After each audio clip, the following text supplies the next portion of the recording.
Why are smart gardeners walking away from compost bins? Have you ever stood in front of your kitchen trash can at night, holding a bag of vegetable scraps, fruit peels, coffee grounds, and hesitated for a few seconds before tying it up? You already know what's coming. In just a few hours, that bag will start to smell. A few days later, it becomes another burden for the garbage truck, for landfills, and for the environment your children are growing up in. I used to be that person too. I was genuinely excited when I bought a premium compost bin. It was advertised as smart, odor-free, fast-working.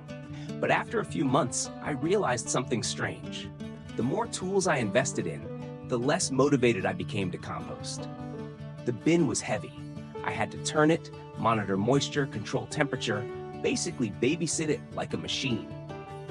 Meanwhile, a longtime gardening friend of mine, who didn't use plastic bins or expensive equipment, had healthier soil, greener vegetables, and fewer pest problems than I ever did. That made me stop and ask myself, are we making compost way more complicated than it needs to be? The answer surprised me. The smartest gardeners are actually going back to the simplest thing, the very thing we throw away every single day. If you're tired of kitchen waste, frustrated with compacted soil, or struggling with compost that never quite works, this story is for you. Why experienced gardeners are giving up compost bins. Imagine a gardener who's been growing food for 10 or 15 years. They're not short on money. They're not lacking knowledge. They know exactly how to use a compost bin. And yet, one day, they stop using it. Not because it failed, but because they realized something simple. A sealed plastic compost bin doesn't look like nature at all. In nature, there are no plastic bins. Leaves fall where they grow. Branches break down where they land. Organic matter decomposes right on the soil surface, with air, moisture, microbes, and earthworms all working together. It's slow, it's quiet, and it's incredibly stable. Traditional compost bins force humans to control everything: turning, moisture, heat, smell. For beginners, that's discouraging. For busy people, it's exhausting. And for gardeners who truly understand soil, one question keeps coming up: why not let the soil do the work? That question has led many people to a method that sounds almost silly at first: using discarded cardboard boxes. The lasagna cardboard method. Composting without a bin. When I first heard about this method, I was skeptical. Cardboard? Really? But the deeper I looked, the more I realized it's not about the material, it's about how you use it. The lasagna cardboard method starts by soaking corrugated cardboard in water until it's soft. Then you layer it with kitchen scraps, dry leaves, grass clippings, and a bit of garden soil, just like building a lasagna. Each layer has a purpose. The key difference is this: you don't build compost in a separate corner. You build it directly on the garden bed, or right where you plan to grow food. You're not making compost and then moving it later. You're making compost exactly where the soil needs it. A friend once told me, "I don't compost anymore. I feed the soil." That sentence stuck with me. Cardboard and the creation of a living microclimate. Once soaked, corrugated cardboard is no longer stiff, dry paper. It becomes something very special. Inside those tiny ridges are countless air pockets. They hold moisture, but still allow oxygen to flow. Have you ever had soil that dries out no matter how much you water? Or soil that stays wet and suffocates roots? That's soil without living structure. Cardboard creates a biological cushion.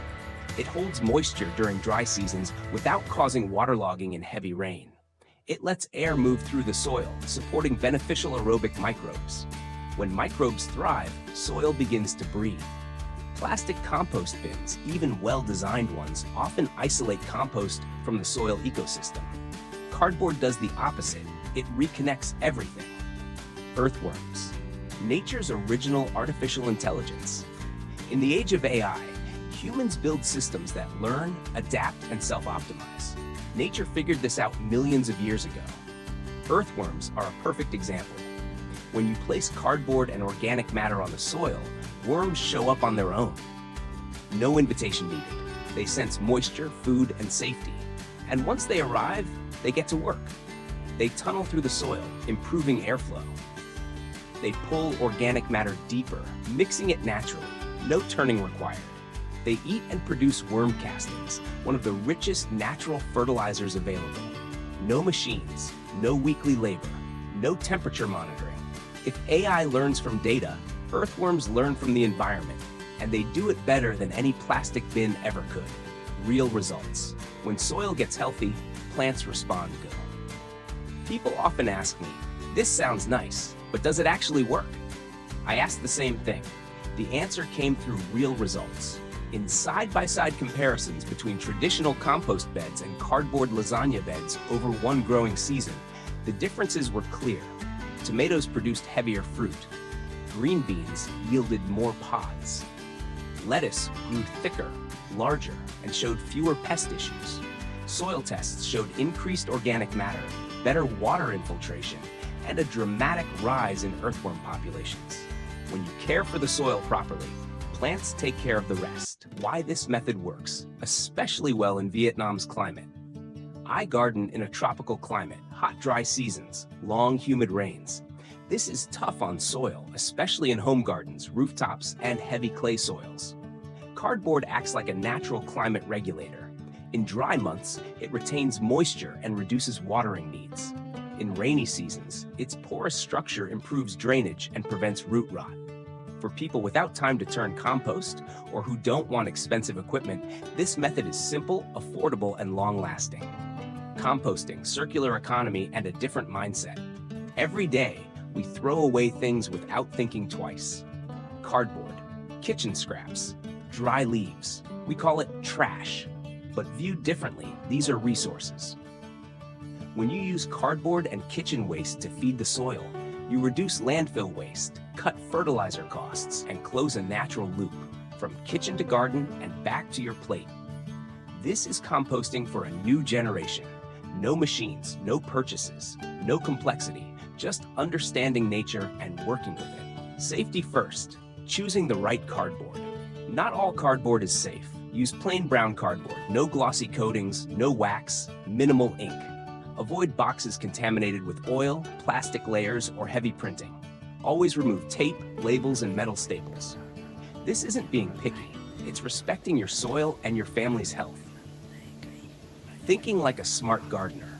When problems happen, sometimes there's a sour smell. Sometimes decomposition is slow. That's normal.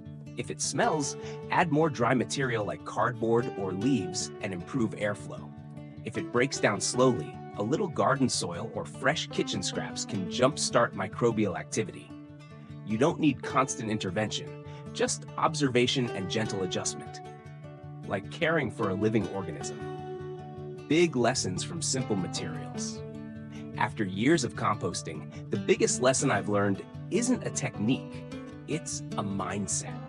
Real progress in sustainable gardening doesn't always come from high-tech solutions. It comes from understanding nature and cooperating with it. Cardboard isn't trash. Earthworms aren't simple creatures, and compost doesn't have to be complicated. When you simplify the process, the soil produces complex, beautiful results. If you've made it this far, you might be realizing what I once did. Living green shouldn't feel like a burden. It shouldn't be a race for better tools or smarter technology. Sometimes, the most sustainable solution comes from doing less, removing complexity, slowing down, and trusting natural systems. One old cardboard box, a handful of kitchen scraps each day, and the patience to watch soil come back to life. That's not just composting. It's a way of living. And maybe the most important part, you're teaching your children that waste isn't always the end of the story. It can be the beginning of new life. In an age of artificial intelligence and algorithms, understanding and respecting nature may be more valuable than ever. If you found this helpful, stay with me on the Compost channel. We'll keep talking about soil, waste, and simple ways to live greener, slower, but far more sustainable. Thank you for listening. I'll see you in the next video.